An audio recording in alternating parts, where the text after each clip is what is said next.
Haleluya, wartakanlah dengan senang.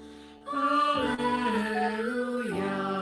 yang sungguh bangkit dan menang.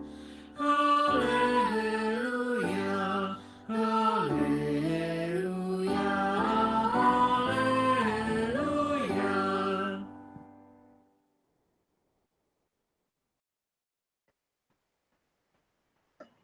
Selamat pagi Romo Andalas dan teman-teman yang di Indonesia dan di Singapura. Dan selamat sore untuk teman-teman yang di US. Saya Lucy yang akan membantu untuk menjadi moderator sore ini. Hari ini kita ketemu dalam program Iman yang Berpikir yang dibimbing oleh Romo Andalas. Beliau akan membantu kita untuk bisa merasakan rahmat Tuhan yang tercurah setiap hari buat kita dan menemukan Tuhan dalam karya sastra dan seni. Hari ini kita masuk ke sesi keempat, teman-teman, dan Romo sudah menyiapkan materi yang berjudul Menemukan Tuhan dalam karya sastra Djoko Pinurbo. Kalau teman-teman lihat di invitation-nya ada ditulis juga karyanya Djoko Pinurbo, tapi saya nggak berani bacain, nanti jadi hancur kalau saya yang baca. Silakan teman-teman baca sendiri. Karena Romo juga sudah siap, mari kita mulai pengajaran kita sore ini. Ya Romo, bisa Romo?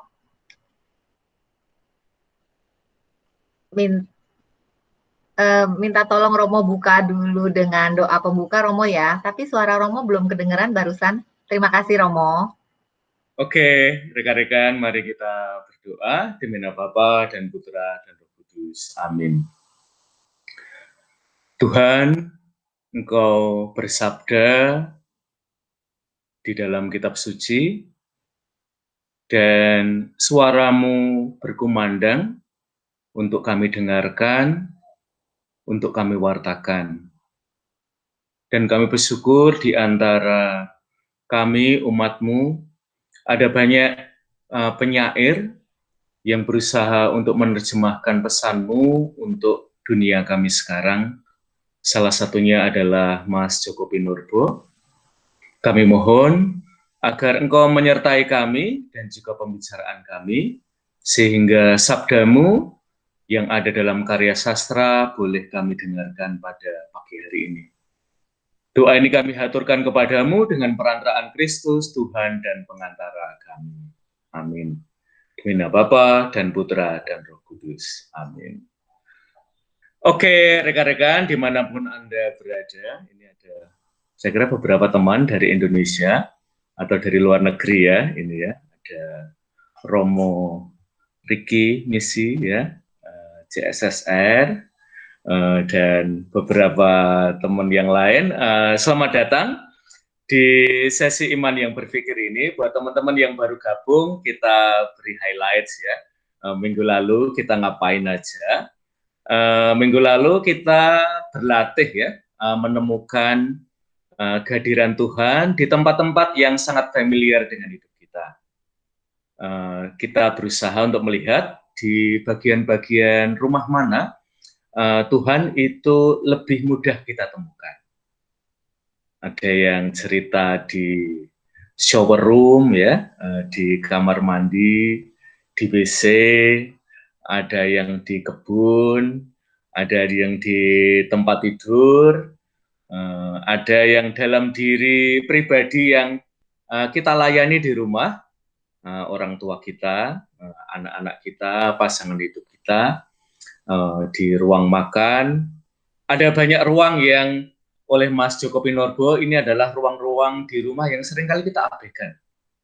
Padahal sebenarnya ruang-ruang ini menjadi bagian dari kegiatan hidup kita selama ini. Nah, pagi hari ini saya ingin mengundang Anda untuk mencoba menemukan kehadiran Tuhan dalam ruang-ruang yang barangkali tidak terlalu familiar. Kalau minggu lalu kita mencoba menemukan Tuhan dalam ruang-ruang yang lebih familiar, sekarang ini kita mencoba untuk menemukan Tuhan di ruang-ruang yang baru.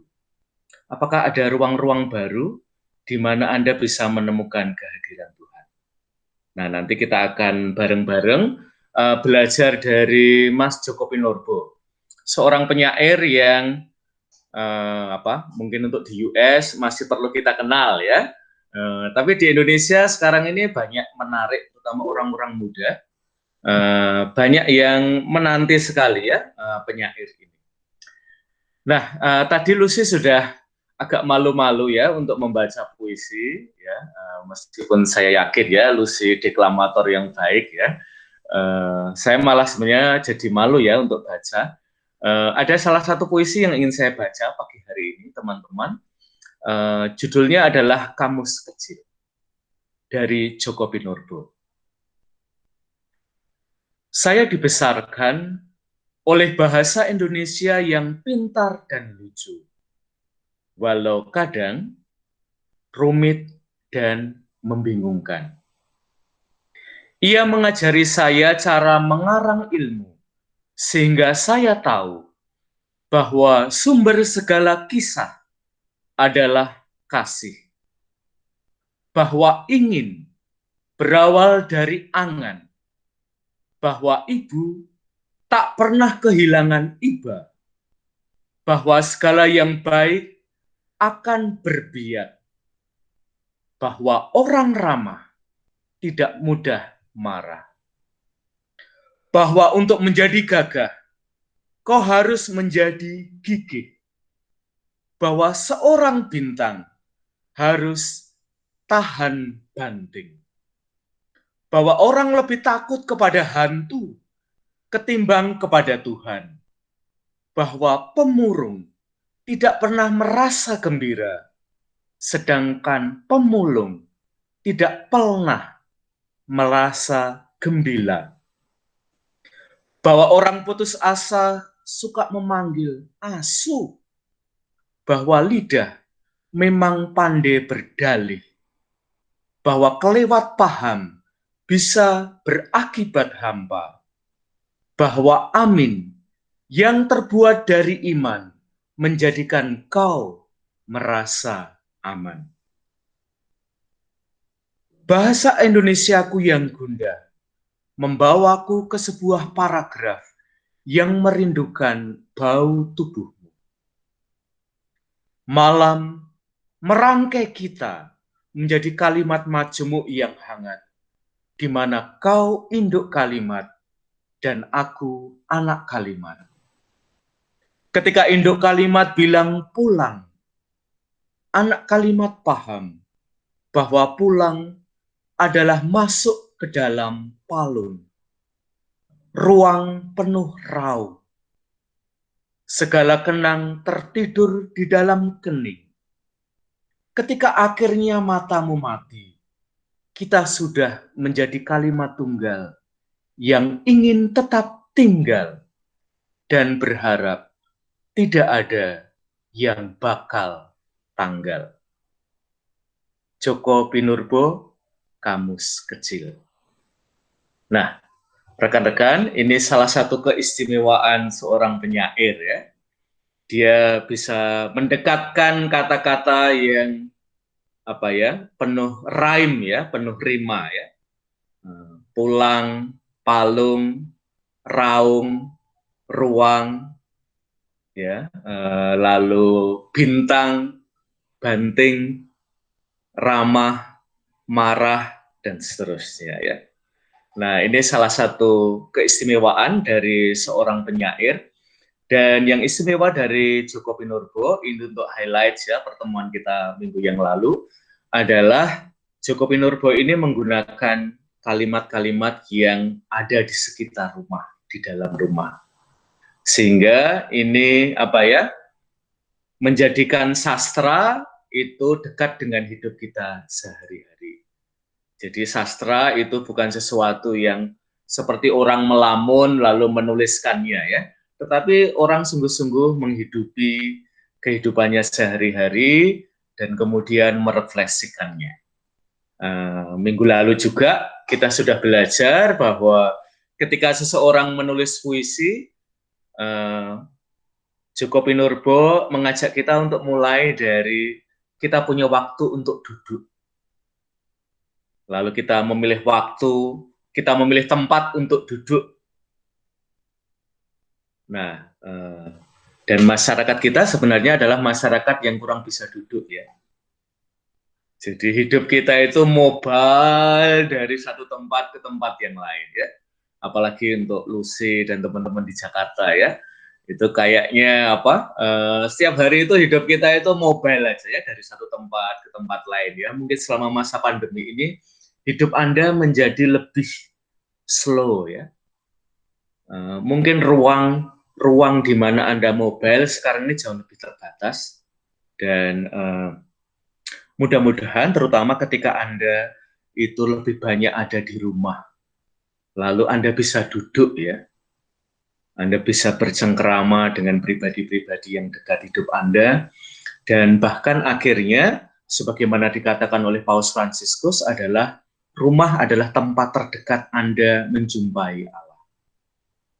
Nah, teman-teman, pagi hari ini saya ingin menghubungkan spiritual exercise yang dilakukan oleh Romo Effendi dengan iman yang berpikir ya. Menurut saya pagi ini kita ketemu ya, meskipun kita selama ini jalan sendiri-sendiri. Nah, maka saya ingin mulai bertanya kepada Anda ya. Teman-teman, poin yang mau saya ajak Anda untuk sharing satu sama lain pagi hari ini adalah mirip ketika Anda menghadiri Ekaristi ya, terutama pada momen Romo menyampaikan homili. Nah, kadang-kadang kita datang ke Ekaristi itu tidak semua ya, saya kira banyak di antara Anda yang memiliki persiapan sangat baik. Sebelum ke gereja baca kitab suci dulu, tetapi kadang-kadang hidup kita itu seperti kata Lucy minggu yang lalu ya, kita itu last minute man atau woman ya.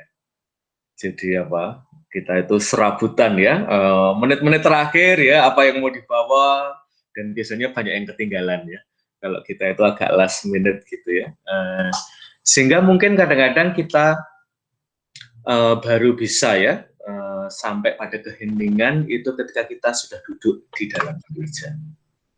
Dan salah satu pengalaman di dalam gereja adalah kita mendengarkan sabda kitab suci. Mas Joko Pinurbo mengatakan bahwa kita ini adalah pembaca kitab suci ya. Dan itulah salah satu sumber yang menginspirasi dia untuk menulis puisi. Nah, pada waktu homili kadang-kadang kita lebih mendengarkan Romo ya yang menyampaikan refleksinya atas pembacaan sabda ya, dan Paus Fransiskus itu mensinyalir ya bahwa ketika homili itu ada penderitaan ganda ya. Romonya menderita, umatnya juga menderita ya. Romonya menderita karena harus berbicara, umatnya menderita karena harus mendengarkan. Jadi ada penderitaan ganda ya. Romonya melihat jam, umatnya juga melihat jam ya. Romonya melihat jam ini sudah berapa menit ya. Umatnya juga ini ya, melihat jam ya. Romonya ini masih akan bicara berapa menit lagi ya. Padahal menurut Paus Fransiskus sebenarnya homili adalah alat ukur untuk menguji kedekatan imam dengan umat. Maka mumpung teman-teman BKECU lagi spiritual exercises minggu keempat dengan Romo Effendi, nah kita mau tanya ya, pengalaman apa sih yang menurut teman-teman paling mengesan ya selama spiritual exercises, terutama minggu keempat karena ini masih dalam oktav Paskah ya, dan how your spiritual exercises relate to your daily life ya. Kalau cuma cerita tentang pengalaman latihan rohani dengan Romo Effendi terlalu gampang untuk umat BKICU ya, maka saya tambahi pertanyaan yang agak rumit sedikit ya, yaitu bagaimana latihan rohani minggu keempat itu relate dengan hidup Anda sehari-hari. Karena ini adalah cara Joko Pinurbo untuk menemukan Tuhan. sabda itu ketemu dengan hidup kita sehari-hari yang seringkali banyak di ruang domestik ya. Nah, siapa ya kira-kira yang bisa saya ajak bicara ya? Oke, Tante Maria Suryadi, apakah ada Tante? Ya, ada di sini. Oh ya, Tante. Tante ikut spiritual exercises dengan Romo Effendi ya, Tante? Ya, ikut Romo. Oke, kan ini sudah minggu keempat Paskah ya, Tante. Apa sih yang mengesan buat Tante ketika apa ya ada latihan rohani minggu pertama, kedua, ketiga, keempat? Boleh ini ya, boleh salah satu, mungkin yang terakhir Jumat kemarin ya, atau Jumat-Jumat sebelumnya. Silahkan Tante. Saya tidak ingat dengan detail sekali Romo. Nggak apa-apa. Tapi yang ingin saya sharekan sedikit mengenai apa yang Romo tanyakan, di mana kita merasa bertemu dengan kehadiran Tuhan yang terdekat. Bagi saya itu terutama di alam terbuka. Saya kalau kebetulan lagi bersih-bersih di kebun, saya melihat tanaman-tanaman saya berterima kasih sama Tuhan karena saya melihat keindahan hasil yang misalnya buah-buahan dari pohon dan wangi-wanginya bunga itu membawa saya kepada penciptanya. Jadi terutama yang saya sebut pertama-tama adalah terima kasih saya kepada penciptanya dulu, dan lalu saya juga berbicara dengan tanaman-tanaman itu, berdialog supaya tetap berbunga dan tetap menghasilkan buah yang baik yang dapat kami nikmati. Tapi juga Romo, di samping itu kalau di dalam kehidupan sehari-hari, sering apabila perasaan saya sedang sering-sering bagaimana? Kalau misalnya saya senang atau saya kecewa atau saya sedih, perasaan-perasaan yang demikian itu membuat saya berdialog dengan Tuhan. Dalam keadaan kecewa, saya juga menyatakan kekecewaan saya. Di dalam keadaan gembira, saya juga memuji kemuliaan Tuhan. Jadi di situ itu dalam keadaan sendiri, tidak dalam kalau kita lagi bersama-sama dengan teman-teman, itu kehadiran Tuhan tidak terlalu mudah saya rasakan karena ada banyak kegiatan-kegiatan di luar itu. Tapi kalau saya sendiri, itulah di mana saya bisa berbicara lebih banyak dalam keadaan kesendirian saya itu. Reaksi perasaan saya itu bermacam-macam keluar dari diri saya. Yang senang dan yang susah dan yang memuliakan Tuhan, dan juga yang agak bertanya, kenapa begini Tuhan, kenapa begitu, apa yang terjadi dengan kehidupan saya sehari-hari. Jadi saya begitu Romo, dalam perasaan, apabila perasaan saya yang muncul itu mencetuskan bermacam reaksi dengan Tuhan. Dan juga apabila saya melihat di alam terbuka itu tapi dalam keadaan keramaian dengan beramai-ramai dengan teman-teman, di situ saya tidak terlalu merasakannya.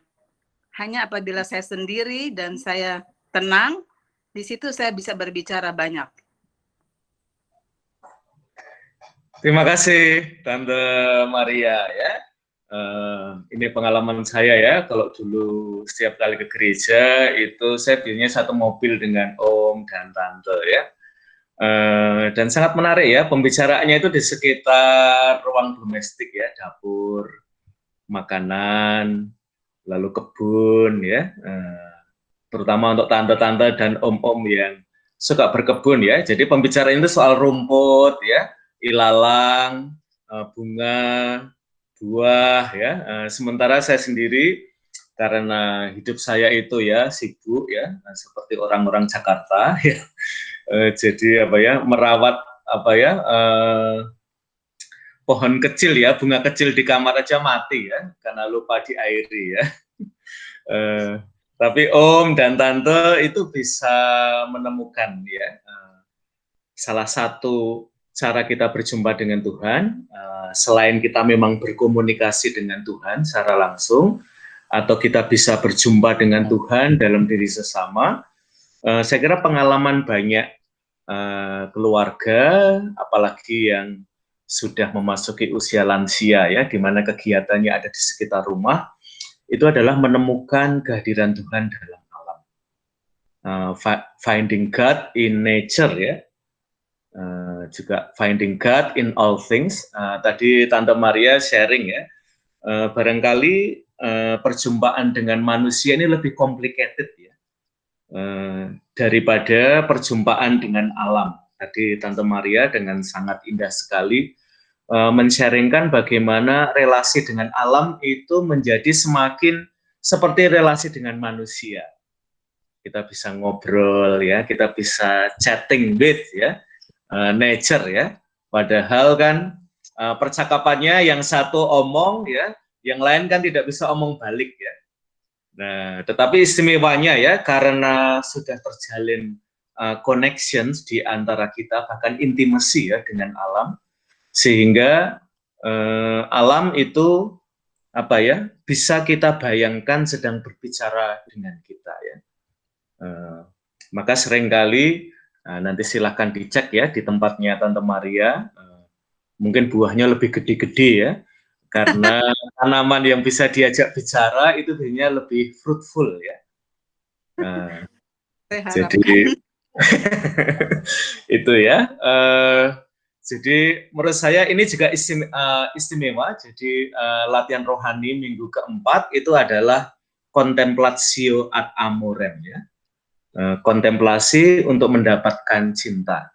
Dan kalau kita bisa melihat kehadiran Tuhan baik dalam alam, dalam flora, fauna, lalu dalam manusia, apalagi mereka yang miskin, tersingkir, sedang mengalami bencana, itu pada akhirnya kita menemukan ya bahwa Allah itu bisa kita temukan dalam segala, dan dalam segala Allah ya. Nah, saya kira ini apa spirit minggu keempat. Terima kasih Tante Maria sudah berbagi. Kembali Romo. Ya, apakah ada teman-teman lain yang mau volunteer berbagi pengalaman latihan rohaninya? Mungkin juga nggak apa-apa ya, kesulitan mengkontemplasikan minggu keempat ya. Mumpung Ropo Effendi nggak ada di sini ya, jadi boleh cerita ya. Oke, apakah ada yang mau sharing tentang pengalaman latihan rohaninya minggu keempat? Iya, sebentar. Sambil Gemah, sudah lama saya tidak mendengarkan suara kamu. Gemah Raharjo, ada? Iya Romo, saya. Oke, ya. Sharing dong. Ya baik. Salah satu sharing Romo Effendi kemarin mengenai perjalanan murid-murid dengan kehadiran Yesus dari Emmaus ke Yerusalem, Romo. Ya, itu saya merasakan sekali bahwa perjalanan Emmaus ke Yerusalem itu persis sekali perjalanan saya dalam mencari Tuhan, dalam menjalani keseharian saya. Ya. Ya selama menjalani pelajaran spiritual exercise ini juga saya seperti dituntun dan seperti disadarkan dia dalam tema waktu itu yang perjalanan Emmaus ke Yerusalem. Jadi saya melihat bahwa ya perumpamaan murid Yesus yang berjalan itu untuk pada akhirnya ke Yerusalem akan mewartakan sebuah kabar gitu kan Romo ya. Itu sama seperti kita semua di sini, itu terutama saya gitu ya dalam perjalanan, dalam kebingungan, dalam pertanyaan tanya yang tidak pernah terjawab gitu loh. Seandai kata terjawab pun itu saya merasa bahwa ya cukuplah jawabannya karena memang saya tahu bahwa orang yang memberikan jawaban itu pun juga sedang berjalan bersama saya juga gitu loh. Bahwa kita semua akan memperoleh jawaban itu dan memang akan dijawab langsung oleh Tuhan ketika kita sampai ke tujuan gitu loh. Itu saya merasa, saya tidak tahu bagaimana ya, tapi proses atau pelajaran dari awal saya ikuti acara online ini bersama Romo Andalas, Romo Effendi, dan Romo-Romo lainnya itu selalu mendekatkan saya kepada pemahaman keimanan saya gitu. Tetapi kadang juga saya suka ragu bahwa apakah saya ini sudah berada di jalan yang benar. Karena sekali lagi saya pernah bertanya pada Romo Effendi bahwa waktu itu perjalanan dari Emmaus ke Yerusalem itu Yesus hadir di tengah-tengah muridnya itu. Dan di situ pun muridnya sudah ada Yesus, masih bingung, masih bertanya-tanya, masih tidak dapat menangkap maksudnya Tuhan Yesus. Nah ini apalagi kita gitu, apalagi saya saat ini, kita semua dalam perjalanan menuju Yerusalem itu tidak ada Yesus kita gitu loh. Yang dulu ada Yesus hadir di situ saja bingung, tidak bisa mengartikan apa yang Yesus mau, apa yang Yesus maksud gitu loh. Apalagi kita saat ini gitu loh, yang pada akhirnya ada kecemasan sedikit yang juga saya utarakan waktu bersama Romo Effendi gitu ya. Pada akhirnya perjalanan kita saat ini tuh masing-masing mempunyai persepsi akan maksud dan kehendak Tuhan itu sendiri. Bahkan kita mempunyai persepsi tentang Tuhan itu sendiri. Jadi dalam istilah saya katakan bahwa ya kita saat ini jika dikatakan kita juga dalam perjalanan untuk mencari Tuhan atau untuk mencapai ke Yerusalem itu, kita memiliki Tuhan di kepala kita masing-masing gitu loh.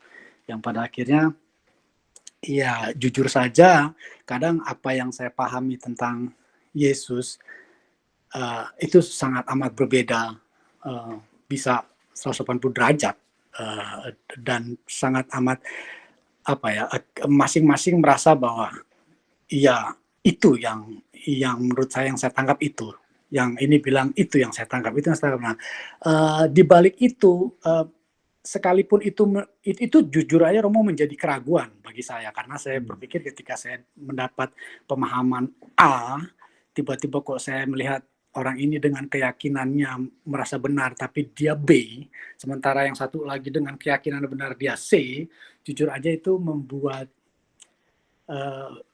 bertanya, bingung, bimbang, dan pertanyaan ke saya apakah saya sudah di jalan yang benar ataukah saya sudah menangkap maksud Tuhan, apakah saya sudah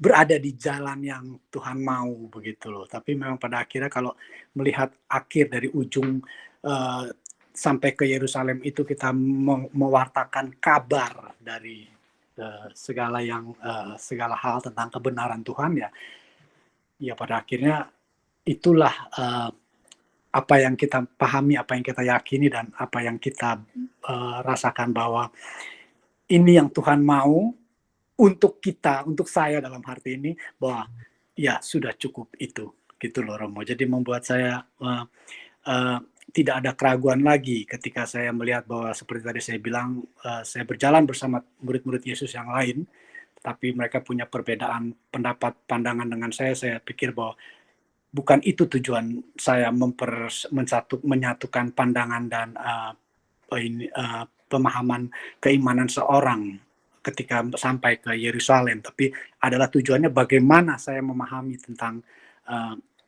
siapa Tuhan, apa yang Tuhan mau untuk saya, dan apa yang Tuhan kehendaki. Jadi ini saya berpikir bahwa ini saya semakin diyakinkan bahwa ini antara saya dan Tuhan, dan itulah nanti yang harus saya pertanggungjawabkan dan harus saya wartakan ketika saya sampai di Yerusalem, begitu Romo. Dan pelajaran-pelajaran ini mengerucutkan saya kepada dari kebimbangan ke tidak bimbang gitu loh, dari ke merasa bahwa saya paling benar atau dia yang paling benar atau apa, itu pada akhirnya sudah tidak menjadi bias untuk saya gitu Romo. Itu yang saya dapat bagikan Romo. Terima kasih. Terima kasih Gemah ya. Saya ingin menghubungkan sharingnya Tante Maria dengan Gemah ya. Ada banyak momen ya menggunakan kata-kata dari Tante Maria. Allah itu kita rasakan karena fragrance-nya ya, semerbaknya itu seperti bunga ya. Atau kalau Anda senang parfum ya, itu fragrance-nya ya. Kadang-kadang barangkali kehadiran Allah itu tidak sangat telanjang dalam pandangan kita, tetapi merasakan semerbaknya Allah itu sendiri buat saya udah lebih dari cukup ya. Saya senang ya membawi parfum-parfum itu, dan ini mengingatkan saya pada kisah kecil ya. Ketika kami di novitiate itu kami harus melakukan perjalanan 10 hari jalan. Dan hari pertama itu kami di kota Cirebon dan kami ekaristi pagi di situ. Lalu ketika selesai ekaristi ada seorang pemudi SMA Katolik di Cirebon itu langsung mendatangi kami ya. Dan mbak-mbak itu langsung menodong kami dengan sebuah pertanyaan ya. Kalian bertiga frater ya? Kami selama perjalanan itu tidak boleh ya mengaku diri sebagai frater. Maka kami mencoba berkelit dari interogasi itu. Tapi sebelum kami berkelit, gadis itu kembali ya menohok kami dengan pertanyaan. Kamu pasti frater Yesuit ya? Bagaimana dia tahu ya? Kami baru ketemu sekali. Satu tebakannya frater benar, yang kedua Yesuit benar juga ya. Lalu akhirnya ya sudahlah, karena sudah ketahuan ya. Kami lalu tanya, bagaimana kamu tahu bahwa kami ini Yesuit dan bukan frater yang lain? Karena aroma Yesuit itu beda dengan aroma yang lain. Aroma Yesuit itu beda dengan bau para frater yang lain. Nah, teman-teman, fragrance itu ya. Dari Gemah tadi ini ya, saya kira nanti bisa dieksplorasi lebih lanjut ya. Emmausnya Gemah itu dalam peristiwa hidup apa ya? Kita semua punya lokasi ya, Yerusalem kita, Emmaus kita ya. Nanti teman-teman bisa mengeksplorasi lagi dengan Romo Effendi. Lalu yang menarik dari Gemah tadi adalah saya mau bicara dari perspektif yang lain. Sharing Gemah ini mengingatkan saya, teman-teman, pada sebuah film yang tayang kira-kira tahun 2009. Judulnya adalah Doubt, ya, keraguan. Di situ Romo dalam khotbah mengatakan, kebanyakan dari kita itu membayangkan iman itu sebagai certainty, ya, sebagai apa ya, serangkaian keyakinan-keyakinan. Dan kadang-kadang kita tidak terlalu memberikan ruang pada keraguan. Padahal keraguan itu sama kuatnya dengan certainty ya, terkait dengan iman. Maka kita harus tetap membuka ruang untuk macam-macam keraguan iman, mungkin bahkan pertanyaan, atau dalam pengalaman Ayub ya, interogasi ya. Kita boleh kok menginterogasi Allah. Karena Allah kita itu open to interrogation ya. Terutama dalam pengalaman-pengalaman sulit, tragedi hidup kita ya. Salah satu pengalaman yang saya ingat teman-teman, setelah Ekaristi Arwah, ada seorang pemuda yang ketika saya mau pulang karena saya merasa tugasnya udah selesai, dia datang lalu memegang tangan saya dengan dua pertanyaan yang saya ingat sampai sekarang. Romo, mengapa Allah itu memanggil orang yang kita cintai? Paling kita cintai. Lalu pertanyaan itu sangat sulit saya jawab. Sebelum saya menjawab, anak itu kembali bertanya kepada saya, Romo, mengapa Allah itu memanggil orang yang masih kita butuhkan dalam hidup? Ini dari seorang remaja yang kehilangan ayahnya ya, ketika dia masih sekolah, masih punya adik-adik, dan ibunya sendiri juga sakit. Nah, saya sendiri tidak pernah memberikan jawaban terhadap pertanyaan anak muda itu, tetapi sebagai Romo, saya belajar banyak.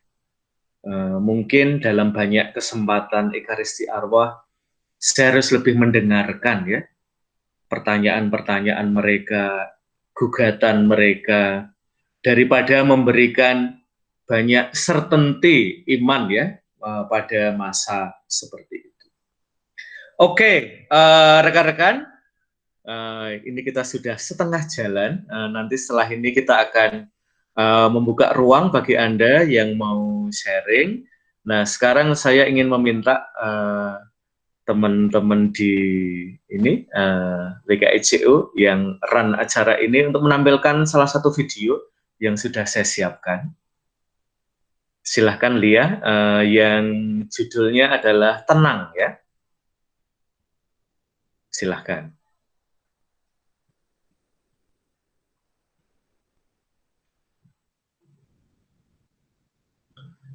Ini sebuah film pendek tentang pengalaman dalam keluarga. Mudah-mudahan terutama Lucia belum pernah nonton, biar ada kejutannya.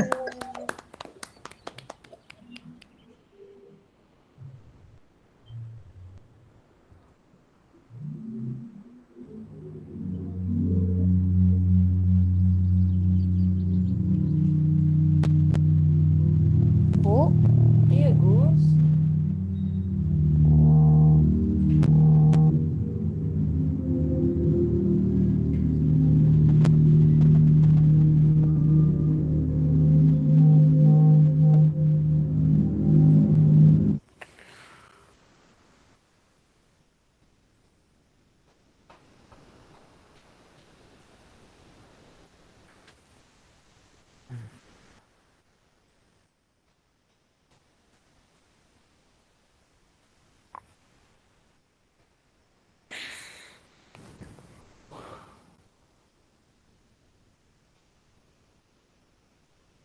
Aku mimpi almarhum Bapak.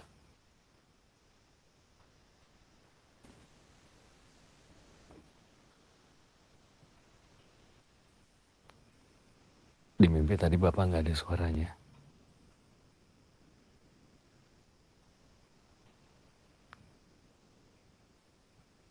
Aku kok nggak bisa ingat suara Bapak kayak gimana ya?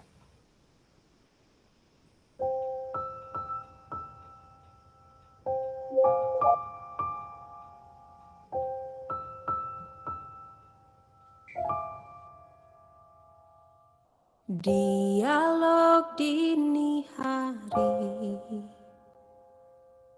kepada diriku sendiri, tak bisa ku tertidur lagi, melayang pikirku tak pasti. Dialog dini hari, resah gelisah mengiringi, berharap ada yang mengerti, berharap kau ada di sini.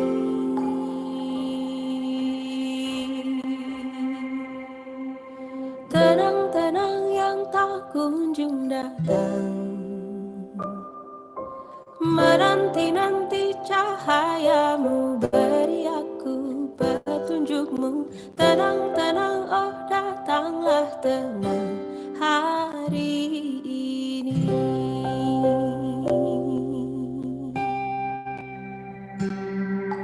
Dialog dini hari,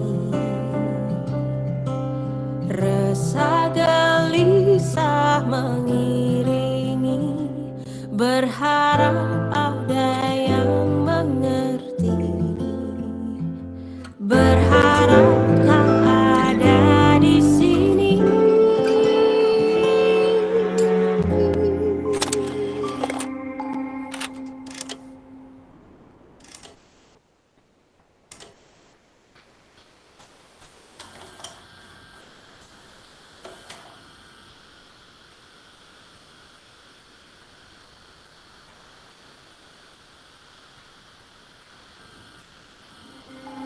Tenang-tenang yang tak kunjung datang,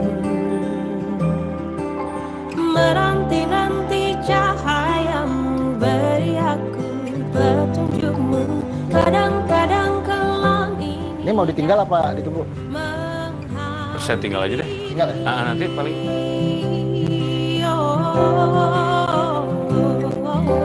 Tenang-tenang yang tak kunjung datang, menanti-nanti cahayamu, beri aku petunjukmu. Tenang-tenang, oh datanglah tenang hari ini.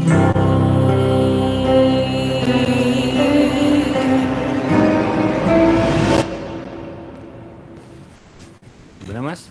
Ternyata emang jamurnya pekat, jadi kita udah jemur, udah rewind forward, diproses cuma dapat sekitar 10 detik gitu loh. 10 detik.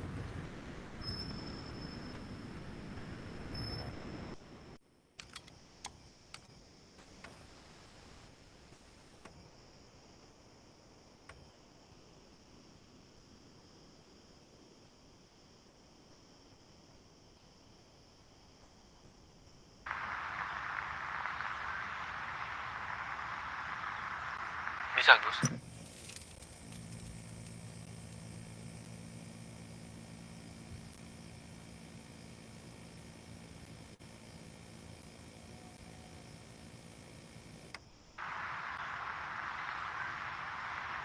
Bisa, Gus.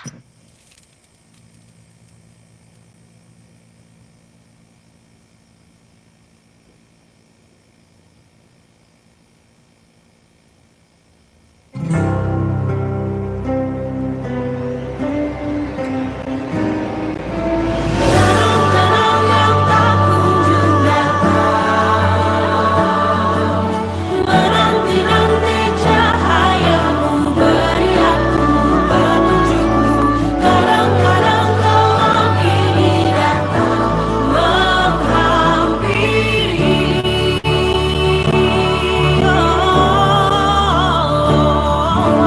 Tenang-tenang yang tak kunjung datang, menanti-nanti cahayamu, beri aku petunjukmu. Tenang-tenang, oh datanglah tenang hari ini.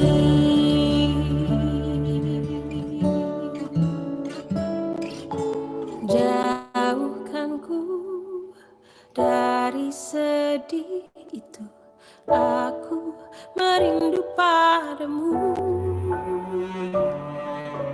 Jauhkan ku dari gelap itu, aku kembali padamu.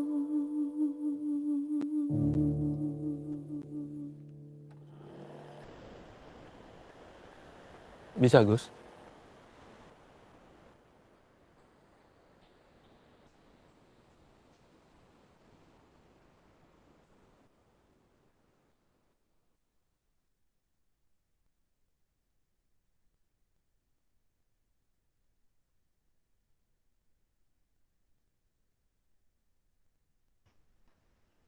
Romo masih mute, Romo. Oke, teman-teman. Pertanyaan sangat sederhana, yaitu bisa Gus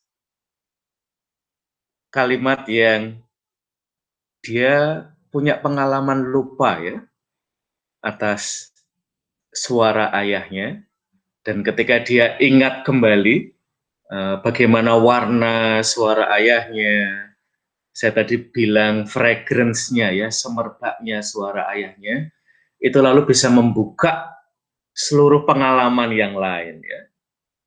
Nah, maka sekarang ini Anda tentu boleh ini ya, boleh sharing sesuatu yang lain. Salah satu pertanyaan yang saya tawarkan kepada Anda adalah teks kitab suci yang mana yang membantu Anda untuk membuka pengalaman hidup Anda.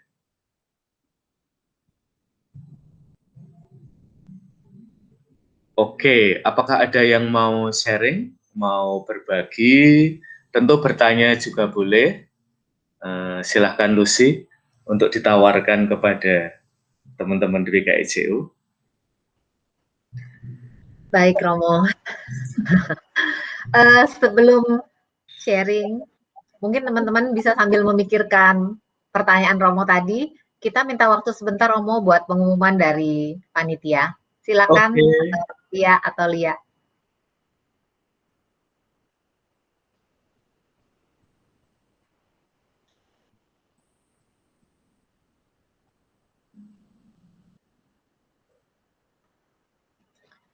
Ya, teman-teman, bagi yang ingin menabur, berbagi berkat untuk membantu kelancaran pengajaran yang ada di WKICU, Anda bisa mengirimkan cek ke Marcella Raharjo, atau Anda bisa kirimkan di Zelle ke jovara3@gmail.com.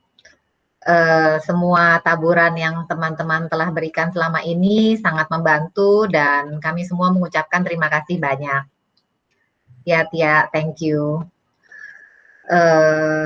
Romo, saya baru sadar loh Romo, setelah mengikuti pengajaran dari Romo ini, bahwa ternyata menemukan Tuhan dalam karya sastra dan seni itu nggak serumit yang saya pikir waktu saya membaca judulnya. Dengan bodohnya ya, saya pikir itu kayak waktu saya dengerin lagunya U2, kalau dia suka mengutip psalm atau yang lain-lain yang straightforward berhubungan dengan iman Katolik, agama kita. Ternyata enggak ya Romo, dalam keseharian yang benar-benar simpel kita bisa menemukannya. Mata saya baru terbuka, kasihan banget ya. Terima kasih banyak Romo. Iya, menarik ya Lucy. Seringkali juga sabda Allah itu berbicara kepada kita secara indirect ya, melalui misalnya tadi Tante Maria alam ya, sabda Allah yang selama ini kita dengarkan lalu menjadi berbicara. Ya. Misalnya seluruh alam itu memuji Allah ya. Kalimat-kalimat dari sang pemazmur ini menjadi lebih berbicara ya, karena kedekatan kita dengan alam. Juga pengalaman Gemah tadi, bahwa ada pengalaman kebingungan, bias, lalu mencari certainty ya dalam iman, dan momen di Emmaus dalam perjalanan balik ya ke Yerusalem itu juga menarik ya. Dan tadi saya kira yang menarik dari sharingnya Gemah adalah bahwa Tuhan mungkin juga tidak punya jawaban sekarang ya untuk pertanyaan-pertanyaan kita. Jadi saya kira tidak semua pertanyaan kita ada jawabannya sekarang, dan kita akan hidup dengan beberapa pertanyaan yang masih belum terjawab gitu ya. Dan iman kita justru ada di situ ya, ketika tidak semuanya menjadi jelas ya. Belum semuanya itu terjawab. Saya kira dinamika iman kita dekat dengan pengalaman dua murid di Emmaus gitu ya. Dan Yesus lebih menampilkan diri, tidak terutama memberikan jawaban-jawaban atas pertanyaan kita, tetapi dia menemani kita untuk menemukan jawaban-jawaban itu ya. Mendengarkan dan tidak ngejudge duluan ya.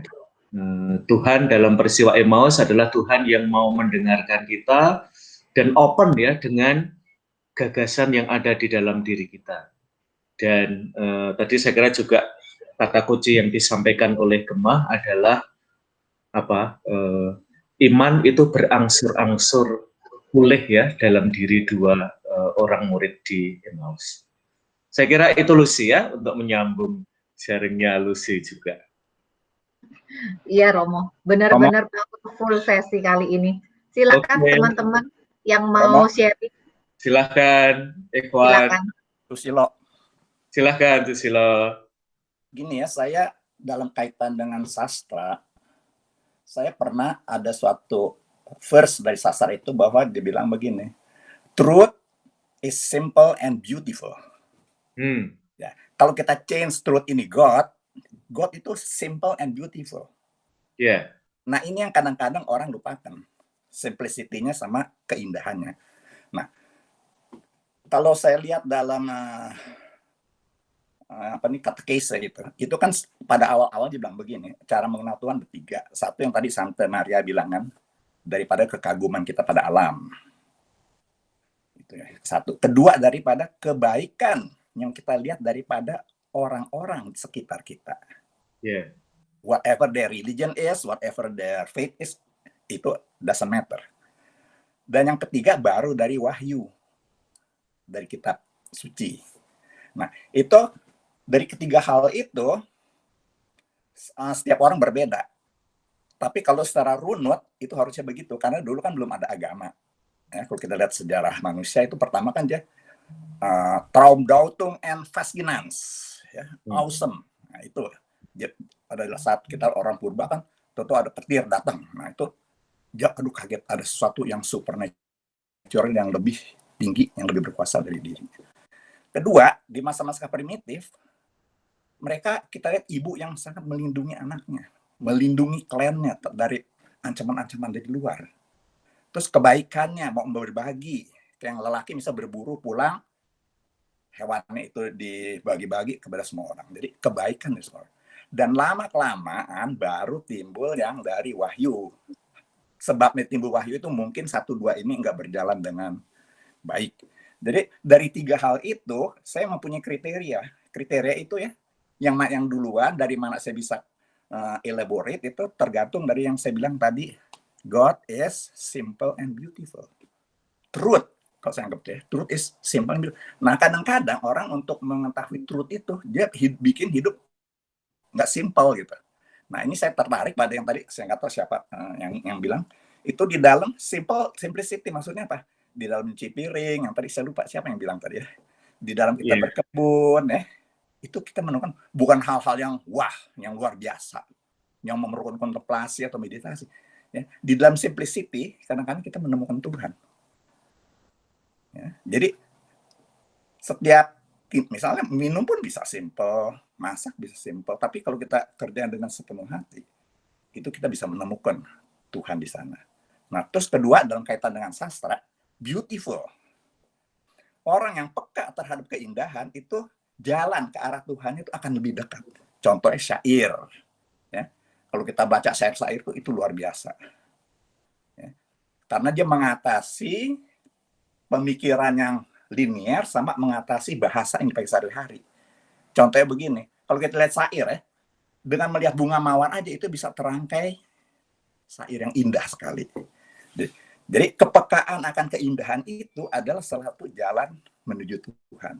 Nah, baru yang daripada pertemuan dengan Romo ini kita banyak pakai yang sebut Lectio Divina itu is okay buat saya, ya. Karena itu lebih memperkaya dan lebih meneguhkan kita punya kepercayaan pada Tuhan melalui firman-firman yang Tuhan berikan. Jadi syarat 3 ini harus digabung gitu. Nggak bisa kita cuma ini doang, nggak bisa. Karena kalau kita cuma pilih Lectio Divina aja, saya rasa kering gitu. Kalau kita melihat alam aja, kita kurang mantep gitu. Kalau kita kurang lihat misalnya kebaikan pada orang lain, kurang. Jadi syarat 3 ini interwoven, interrelated sama komplementer. Gitu Romo. Nah terus mengenai ketiga hal ini, kapan kita mulai menyadari? Nah, itu saya teringat yang tadi si Agem bilang mengenai Emmaus. Waktu saya sama Romo Effendi, saya lihat dua hal itu. Perjalanan ke Emmaus, dia udah keluar dari Yerusalem, mau keluar dari Yerusalem, akhir ketemu Yesus, terus dia akhirnya memutuskan untuk balik lagi kembali. Itu satu. Kedua, waktu Petrus dia mau kabur dari Roma, ketemu Yesus di tengah jalan, Qui vadis Domine, terus Yesus bilang, saya akan di sana untuk disalib kembali. Saya itu dia balik lagi. Jadi yang satu mau kabur akan balik lagi. Nah itu kalau menurut saya inti daripada kedua cerita itu adalah turning point. Moment in time, turning point. Di mana kita bisa ke Tuhan. Saya rasa semua orang ada turning point-nya. Ada yang cepat, ada yang lama, ada yang sampai sekarang misalnya saya juga bisa belum tentu ada turning point-nya gitu Romo. Nah, untuk menemukan turning point ini itu menurut Romo itu bagaimana? Setelah melihat tadi simplicity, beautiful, ya. Truth is simple and beautiful. Bagaimana kaitannya? Turning point ini ditemukannya di mana? Sekian Romo. Terima kasih Susilo ya. Tadi sudah menyebutkan jalan-jalan kita untuk ketemu dengan Tuhan ya. Bisa melalui keindahan alam, lalu kebaikan orang, bisa juga melalui sabda kitab suci itu sendiri ya. Dan saya kira di mana Anda memiliki kekuatan ya pada salah satu jalan, Allah lebih akan berbicara melalui jalan itu ya. Tentu saya misalnya saya dosen kitab suci, mungkin sekarang ini ya dalam beberapa tahun terakhir ini Allah mau menyapa saya lebih melalui perikop-perikop kitab suci ya. Nah, itu berbeda ketika saya beberapa tahun yang lalu meskipun teolog ya tapi tidak ngajar kitab suci, Allah menyentuh saya melalui jalan-jalan barangkali keindahan alam, lalu juga ini ya kebaikan orang. Nah, Paus Fransiskus dalam beberapa dokumen terakhir itu mengatakan jalan keindahan ini adalah jalan yang kadang-kadang agak terabaikan di dalam gereja. Ya, benar Romo. Jadi kita kadang-kadang di gereja itu yang kuat adalah sisi yang doktrin dengan sisi yang morality ya. Seolah-olah gereja itu hanya dua jalan itu saja ya. Padahal sebenarnya ada jalan ketiga yaitu jalan keindahan atau jalan pulchritudinis ya, jalan keindahan. Maka saya kira nanti untuk teman-teman di BKIJU juga ya, meskipun kalau Ekaristi di Amerika ya mungkin time sensitif ya, romonya khotbahnya nggak boleh lebih dari 6 menit. Pokoknya semuanya itu sudah mulai diatur ya. Itu adalah jangan sampai nanti sense of beautiful itu hilang. Sense of beautiful itu seringkali tidak cukup hanya dengan Ekaristi yang banyak kata-katanya. Ada banyak simbolik ya yang sebenarnya ada dalam gereja Katolik ya, dalam nyanyian, dalam tarian. Jadi sisi keindahan itu akan juga gesture ya. Jadi makanya kadang-kadang terutama karena kita masih dalam Ekaristi daring ya. Mengapa Ekaristi daring itu kadang-kadang tidak menyentuh ya untuk umat, dan umat udah capek sekali ya dengan Ekaristi daring karena kadang-kadang sisi keindahan itu agak terabaikan. Pokoknya rampung 30 menit ya, kalau bisa kurang dari 25 menit ya. Lalu romonya cenderung ngebut ya dalam misa, lalu mengabaikan sapaan, lalu bahasa-bahasa keindahan menjadi hilang ya di dalam liturgi kita. Terima kasih Susilo ya. Lalu turning point-nya saya kira ini ya saya kira setiap pribadi ya punya momen di mana Allah itu menjumpai kita. Tadi dalam video yang terakhir Bapak itu sampai pada pengalaman kok saya lupa ya suara Bapak saya itu seperti apa. Dan itu menjadi awal journey dia ya, mengeluarkan ini ya Betamax player, lalu mencoba ya kaset-kaset video. Saya kira generasinya Romo, overcast. itu turning point-nya Romo, waktu dia cuma bisa dapat sedikit cuplikan daripada video playernya itu, yang waktu Yeah. dipasang, dia terdengar suara ayahnya gitu. Apakah itu bisa disebut sebagai turning point? Ya, betul, itu turning points ya. Atau nanti kalau dalam ini ya teman-teman, yang Pangeran Kodok ya, cerita Pangeran Kodok ya, ketika putrinya itu melempar Pangeran Kodok itu ya, lalu disitulah jadi prince yang charming ya. Disitulah apa ya turning points-nya ya. Justru ketika dibuang, lalu Pangeran apa ya Kodok itu berubah menjadi pangeran ya. Itu turning points ya. Mungkin sebagian dari kita pengalaman tragedi ya, itu banyak menjadi turning points dalam hidup kita. Kehilangan pekerjaan, mungkin kehilangan pribadi yang kita kasihi, mungkin pengalaman sakit, pengalaman merawat orang sakit. Maka dalam keluarga kami itu kami selalu punya keyakinan ya bahwa merawat orang sakit itu memberikan blessings untuk keluarga kami. Maka kami selalu punya keterbukaan ya kalau ada saudara-saudari yang sakit dan harus dirawat, kami membuka diri untuk merawat mereka. Karena kami merasa bahwa ya banyak rahmat ya kami terima dari pengalaman merawat orang sakit.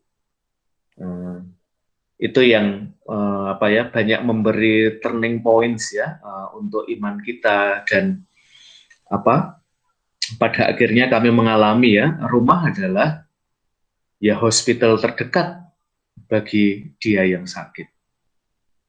Dan ini tidak selalu dialami ya, terutama ketika kita main lempar-lemparan ya, ketika sampai pada siapa yang mau merawat pribadi yang sakit. Kita belum sampai pada pengalaman bahwa apa bahkan ya tidak hanya bahwa rumah itu adalah hospital terdekat, melainkan juga di rumah Allah itu berkenan menjadi perawat untuk mereka yang sakit atau tenaga.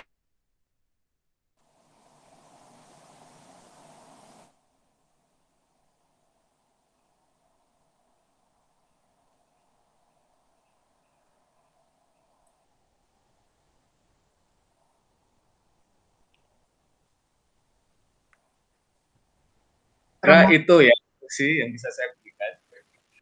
Terima kasih Romo. Ya. Ya, Romo, terima kasih banyak Romo. Saya bingung barusan Romo freeze terus sekarang Romo connect lagi ya? Tadi keluar dari grup. Oke, ya. Romo, sekarang sudah jam 8, kita mau tutup. Ya, Romo ya. Ya. Oke. Teman-teman, terima kasih banyak buat yang bersedia sharing hari ini. Ada Tante Maria, Agem, sama Pak Ihwan. Kita bisa belajar dari sharing-sharing mereka. Terima kasih. Makanya teman-teman yang lain silakan sharing untuk saling berbagi berkat. Buat Romo, terima kasih banyak Romo. Banyak kesadaran-kesadaran baru, terutama buat saya pribadi yang saya dapat dari pengajaran Romo. Kita akan tutup sesi hari ini. Terima kasih banyak buat semua kehadiran teman-teman, dan kita akan ketemu lagi hari Minggu depan pada jam yang sama. Minta tolong Romo tutup dengan doa dan berikan berkat buat kita semua. Terima kasih Lucy dan para sahabat BKCU. Nggak terasa ya, ternyata 1 jam cepat sekali ya. Rasanya saya baru mulai omong, udah jam 8 pagi ya. Kita masih punya waktu minggu-minggu sesudahnya buat teman-teman yang sharingnya tidak harus sesuai tema ya teman-teman. Jadi kalau hari ini pengen sharing tapi waktunya nggak ada, minggu depan tentu masih boleh sharing ya. Mari kita tutup dengan doa demi nama Bapa dan Putra dan Roh Kudus. Amin. Tuhan, Engkau menyapa kami sangat dekat dalam alam di sekitar rumah kami, dalam pribadi-pribadi yang ada di rumah. Sebagaimana Teresa dari Kalkuta pernah menyatakan, kasih mulai dari pribadi yang terdekat, pribadi-pribadi yang ada dalam rumah kita. juga Engkau hendak menyapa kami melalui kitab suci. Kami belajar dari Joko Pinurbo untuk menemukan bahwa pengalaman hidup kami bisa memperkaya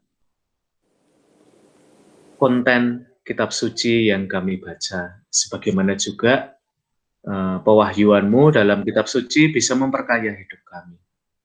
Semoga kasih-Mu senantiasa berlimpah untuk warga BKIJU yang mengikuti iman yang berpikir ini. Sertailah secara khusus mereka yang sakit, mereka yang telah Engkau panggil, mereka yang bertekun dalam pekerjaan mereka, agar dalam pekerjaan juga mereka dapat merasakan kehadiran-Mu. Dan semoga saudara dan saudariku, berkat Allah senantiasa menyertai hidup Anda hari ini dan hari-hari selanjutnya, demi nama Bapa dan Putra dan Roh Kudus. Amin. Terima kasih. Terima kasih. Thank you, Romo. Thank you, Romo. Terima kasih. Thank you, Romo. Thank you, Romo. Sama-sama. Romo 1 jam memang